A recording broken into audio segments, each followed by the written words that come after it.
I came into this world during what you might call the worst possible timing. My parents' marriage was already hanging by a thread, and my arrival didn't exactly help matters. I'm Nicole, and my father Tom wasn't exactly thrilled when Mom told him she was pregnant. You planned this, didn't you, Sarah? He shouted during one of their fights. Got pregnant on purpose just to trap me here. I've heard this story so many times from Mom that I can almost see it playing out, even though I wasn't old enough to remember it myself. Mom always said Dad was too carefree, too irresponsible to be a real family man. He'd rather spend his paycheck on whatever caught his fancy than save for our future.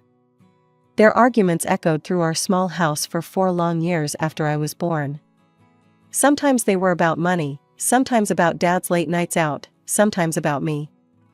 It seemed like everything was a trigger for another explosive fight. When I turned 5, they finally made it official and got divorced. Dad didn't stick around to see how that worked out. He just vanished. No goodbye, no forwarding address, not a single child support payment. It was like he'd never existed, except for the hole he left in our lives and Mom's growing bitterness. Your father is nothing but a selfish coward, Mom would tell me whenever I asked about him. A real man doesn't abandon his child. She'd get this hard look in her eyes every time his name came up, and eventually, I learned to stop asking. The only connection I had left to Dad's side of the family was my grandmother, Eleanor. She and Mom couldn't stand each other.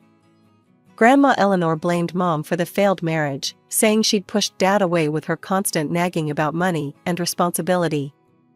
Mom, in turn, couldn't even bear to be in the same room as Grandma. When it was time for my visits with Grandma Eleanor, Mom would drive me to her house, practically drop me at the doorstep, and leave without even stepping inside. But once inside, everything changed. Grandma Eleanor would wrap me in warm hugs and tell me stories about Dad when he was young. She'd run her fingers through my hair and smile softly. You look just like your father, sweetheart, she'd say. You have his eyes, his smile, even that little dimple when you laugh. 3 years passed in a blur of weekend visits to Grandma Eleanor's house, filled with cookies, stories, and the warmth I couldn't find at home. By the time I turned 8, I had settled into a routine of sorts, weekdays with Mom, who was still bitter about Dad, and those precious weekends with Grandma, who never stopped hoping he'd return. But everything changed one rainy Tuesday in October. Mom got a call that made her face turn pale.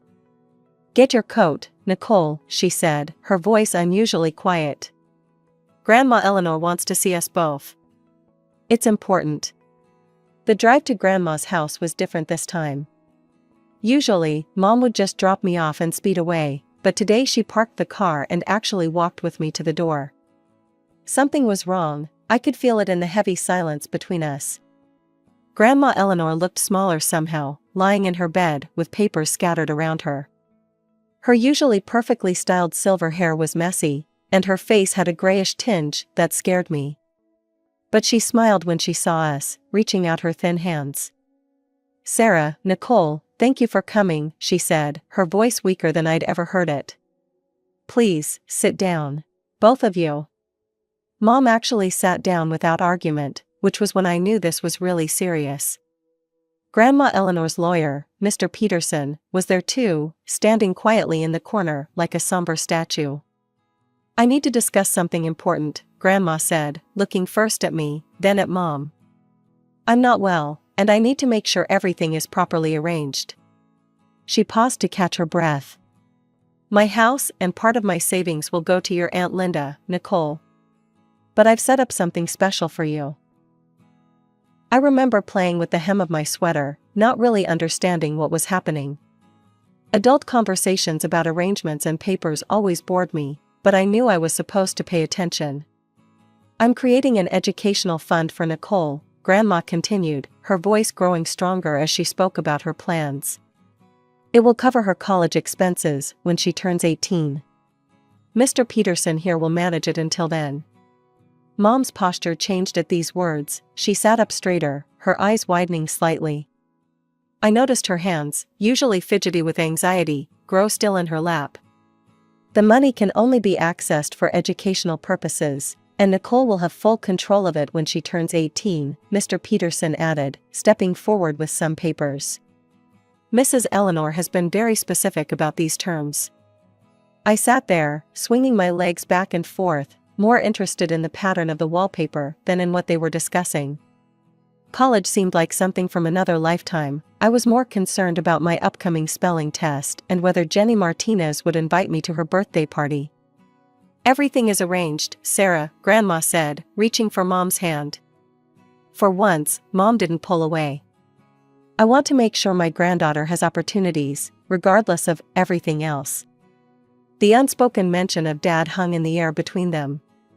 After signing some papers and saying our goodbyes, Mom and I drove home in silence. But this silence felt different from our usual tense quiet. It was almost peaceful. As we pulled into our driveway, Mom turned to me with an expression I'd never seen before. Well, she said, a hint of a smile playing at her lips, it seems at least one person in your father's family turned out to be decent after all. I didn't fully grasp the significance of that day until much later. At 8 years old, all I knew was that Grandma Eleanor had done something nice for me, and for once, Mom wasn't angry about it. The concept of college money meant nothing to me then. I was more excited about the butterscotch candy Grandma had slipped into my pocket when we left. Grandma Eleanor passed away just a few weeks after our last visit. The funeral was small and quiet, and I noticed Mom actually shed a few tears, though she tried to hide them. With Grandma gone, it felt like the last bridge to my father's world had crumbled away. Life moved on, as it always does. Over the next 2 years, Mom started dating a guy named Robert. He seemed nice enough, he had a good job at a bank, drove a nice car, and always brought me small gifts when he came to visit. Mom smiled more when he was around, and I hadn't seen her smile like that in years. Then they decided to get married. I was 10 at the time, and the prospect of having a complete family again made my heart flutter with excitement. But the real news came when Mom told me Robert had a daughter my age named Ashley, who would be moving in with us. I remember jumping up and down, my mind filled with visions of sharing secrets, having sleepovers in the same room, and finally having someone to play with who wasn't just a school friend. After years of being an only child in a broken home, the idea of having a sister seemed like a dream come true. The day they moved in, I had decorated our shared room with welcome signs and laid out some of my favorite books and toys to share. Ashley walked in, took one look around, and asked her dad if she could have her own room instead. I don't want to share with her, she said, not even bothering to lower her voice. She's not really my sister. That was just the beginning. Ashley quickly staked her claim on Mom's attention.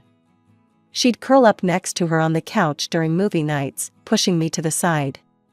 She started calling Mom Mommy within the first week, and Mom's face would light up every time she did. Mom, want to see my art project? I'd ask, holding up my drawing. In a minute, honey, Mom would reply, but that minute never came because Ashley would already be showing Mom her homework or telling her about her day. When I finally broke down and told Mom how I felt, her response cut deep. Don't be selfish, Nicole, she said, barely looking up from helping Ashley with her homework. Ashley lost her mother when she was very young. She needs extra attention and a woman's love. You should understand that. But what about my love? I wanted to scream. Instead, I just nodded and retreated to my newly silent room, where Ashley's empty bed served as a constant reminder that I wasn't enough, not for my father, and now, it seemed, not for my mother either. The changes in our family happened so gradually that at first, I barely noticed them. But looking back now, I can see how each small moment added up to create an ever-widening gap between me and my mother. It started with shopping trips. Mom would come home with bags full of designer clothes for Ashley, fancy jeans, brand-name sneakers, cute tops from expensive stores. Meanwhile, I got my clothes from department store sales and discount outlets. Ashley needs to maintain a certain appearance at her new school, Mom would say when I pointed out the difference. Besides, you're not as interested in fashion as she is. Then came the biggest bombshell. They were sending Ashley to Riverside Prep, the expensive private school across town. I still remember the day they announced it over dinner. Ashley's test scores are exceptional, Robert said proudly. She needs a more challenging academic environment. What about me? I asked, pushing my peas around my plate. Could I go to Riverside too? Mom and Robert exchanged that look I'd come to hate, the one that meant they'd already discussed this without me. Honey, you're doing fine at Lincoln Public, Mom said. Ashley has different needs. She's really gifted, you know. The regular program suits you better. That night, I cried into my pillow until I had no tears left. But something changed in me after that. As the years passed, I stopped trying to compete for Mom's attention. I stopped showing her my report cards, stopped telling her about my achievements, stopped hoping she'd notice me. By 15, I'd accepted my place in the family hierarchy. I threw myself into my studies at Lincoln Public, not for them, but for myself. I joined the debate team, competed in science fairs, and maintained straight A's. My teachers would write glowing comments on my papers: exceptional analysis, Nicole, outstanding work, you have a bright future ahead. Meanwhile, at home, dinner conversations revolved around Ashley's latest achievements at Riverside Prep. Her participation in the Model UN conference. Her selection for the advanced placement program. Her tennis tournaments against other private schools. Ashley's English teacher says she has real potential as a writer, Mom would gush. She gets straight A's without even trying, Robert would add proudly. I'd sit there quietly eating my dinner, thinking about my own straight A's, about how I'd just won first place in the regional science fair, about how my debate team coach wanted me to lead the team next year. But I kept these thoughts to myself. What was the point of sharing them? My achievements at a public school couldn't possibly compare to Ashley's private school accomplishments, at least not in their eyes. Still, there were moments, like when Mom and Robert would attend every single one of Ashley's tennis matches but couldn't make it to my debate team finals, that the old hurt would surface. But I'd learned to push it down, to focus on what I could control. I had my education, my goals, and thanks to Grandma Eleanor's foresight, I had a future that was mine alone. Senior year flew by in a whirlwind of college applications and scholarship essays. As graduation approached, I found myself sitting at my desk late into the night, surrounded by brochures from different universities. My grades had opened up a lot of possibilities. I was particularly excited about State University's full scholarship program and had already been pre-approved based on my academic record. You don't have to take the scholarship route, you know, my guidance counselor, Mrs. Martinez, had told me. With your grandmother's college fund, you could attend any school you want. But I had bigger plans for that money. I want to be smart about it, I explained to her. If I can get a full scholarship, I can save the fund for a down payment on a house after graduation. Mrs. Martinez had smiled at that. Always thinking ahead, aren't you, Nicole? 2 weeks before my 18th birthday, Mom called me down for what she termed a family meeting. I found them all sitting in the living room, Mom perched nervously on the edge of her favorite armchair, Robert looking serious on the couch, and Ashley beside him, not quite meeting my eyes. Sit down, Nicole, Mom said, patting the ottoman across from her. We need to discuss something important. I sat, noting how formal everything felt. Usually, family discussions happened over dinner or in passing, never with this kind of setup. As you know, Mom began, Ashley is graduating this year too. She paused, glancing at my stepsister. We've been looking at colleges. I got accepted to Princeton, Ashley interrupted, finally looking at me. It's my dream school. Congratulations, I said, not sure why this required a family meeting. The thing is, Robert jumped in, even with Ashley's excellent education at Riverside Prep, her grades don't quite qualify her for a full scholarship. Mom leaned forward. We've spent so much on her private school education, and it's been worth every penny, but we just don't have the resources for Princeton's tuition. I sat there, still not understanding why they were telling me this. Then Mom dropped the bomb.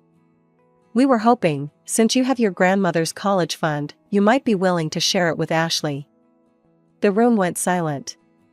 I stared at Mom, waiting for her to say she was joking. but her face remained serious, expectant even. Share my college fund? I repeated slowly. The one Grandma Eleanor set up specifically for my education? You're getting a full scholarship anyway, Ashley said, as if this justified everything. You don't even need the money. We're family, Mom added softly. Family helps each other. I sat there, feeling like I'd been punched in the gut. The college fund, my safety net, my future, my grandmother's last gift to me, they wanted me to hand it over to Ashley. The same Ashley who'd spent years making sure I knew I wasn't really family. The same Ashley who got everything while I got the leftovers. No, the word came out of my mouth before I could even process the full weight of what they were asking. Absolutely not. What do you mean, no? Mom's voice took on that sharp edge I'd grown to know so well. I mean no. This money was left to me by my grandmother. It's mine, and I'm going to use it for my future. Robert's face turned red. Do you hear how selfish she sounds, Sarah? This is exactly what I've been talking about for years. I couldn't help but let out a bitter laugh. Selfish? That's rich coming from you guys. Watch your tone, young lady, Robert snapped. You've always been jealous of Ashley. Always trying to compete with her, and now you're taking your revenge by denying her a chance at a good education. The absurdity of his statement made me laugh again, though there was no humor in it. Jealous? Of what exactly? Of how you've given her everything while treating me like an afterthought. And by the way, if she's as brilliant as you've always claimed, why didn't she earn a scholarship like I did? Ashley's face crumpled, and tears started streaming down her cheeks. She jumped up from the couch and ran upstairs, her dramatic exit punctuated by the slamming of her bedroom door. How dare you? Mom's voice was quiet, dangerous. How dare you be so cruel? Cruel? I'm being cruel? I stood up, my hands shaking. You're the ones trying to take away my college fund. Mom stood too, her face hard. Well, then, let me make this very clear. You have 2 weeks until your birthday to change your mind. If you don't agree to share that money with your sister, you can find somewhere else to live. The floor seemed to tilt under my feet. What? You're kicking me out? This is my house too. No, Nicole, it's not. Mom's voice was cold. This house is in my name. You'll be 18, an adult. I'm not legally obligated to support you anymore. I can't believe this, I whispered. I can't believe you're choosing her over me. Again. You're choosing money over family, Robert shot back. Family? I practically spat the word. When have you ever treated me like family? They had no answer for that. Instead, Mom just said, 2 weeks, Nicole. Think carefully about your choice. The next 3 days were like living in a ghost town where I was the only ghost. No one spoke to me at breakfast. My questions at dinner were met with silence. Ashley acted like I was invisible, and Mom and Robert treated me like an unwelcome houseguest who had overstayed their welcome. I ate my meals in my room, spent my free time at the library, and tried to make myself as scarce as possible. But every night, lying in my bed, I could hear them in the living room, talking, laughing, watching TV together. A happy family of 3, with no room for a 4th. For days after that disastrous family meeting, I called Mr. Peterson, my grandmother's lawyer. My hands were shaking as I dialed his number, but his warm, familiar voice helped calm my nerves. Nicole, I was just thinking about you. Your 18th birthday is coming up soon. Yes, Mr. Peterson, that's actually why I'm calling. I took a deep breath and told him everything, the demand for money, the ultimatum, all of it. He listened quietly until I finished, then cleared his throat. Those funds are legally yours to control the moment you turn 18, Nicole.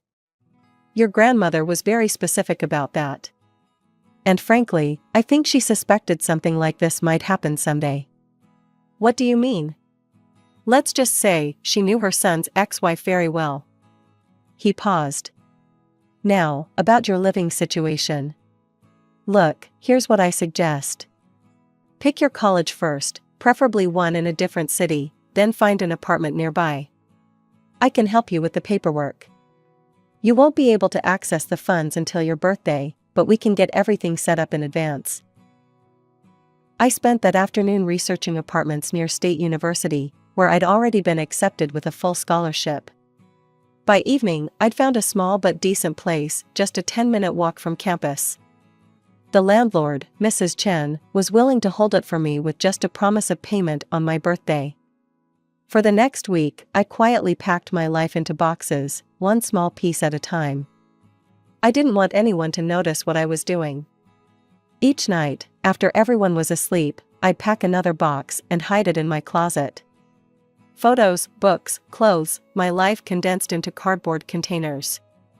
On the morning of my 18th birthday, Mom cornered me in the kitchen. "Well," she asked, arms crossed. "Have you made your decision?" I looked at her, really looked at her, and felt strangely calm. "Yes, I have." "The answer is still no." "Then you know what that means." Her voice was hard. "I want you out of this house today." "Okay," I said simply. I think my calm acceptance threw her off. She probably expected tears or begging. Instead, I went upstairs, got my pre-packed boxes, and called the taxi I'd scheduled the day before. 20 minutes later, I was turning the key in the lock of my new apartment. The first thing I did was call Mr. Peterson, who had all the paperwork ready. By noon, I had access to my grandmother's fund. By 1 o'clock, I'd paid my first month's rent and security deposit to Mrs. Chen. That afternoon, I walked to the local coffee shop where I'd applied for a job the week before. The manager, Mike, had already agreed to hire me for the summer before college started. My apartment was small, just a studio with a kitchenette, but it was mine. That night, as I sat on my newly purchased air mattress, eating takeout and watching the sunset through my single window, I felt something unexpected: freedom. 2 weeks into my new life, I was scrolling through Facebook during my coffee shop break when my phone started buzzing with notifications. Friends from high school were messaging me, "Have you seen your mom's post? Are you okay? What's going on?" With shaking hands, I pulled up Mom's page and there it was, a long, dramatic post about ungrateful children and family loyalty. "My daughter has broken our hearts," she wrote.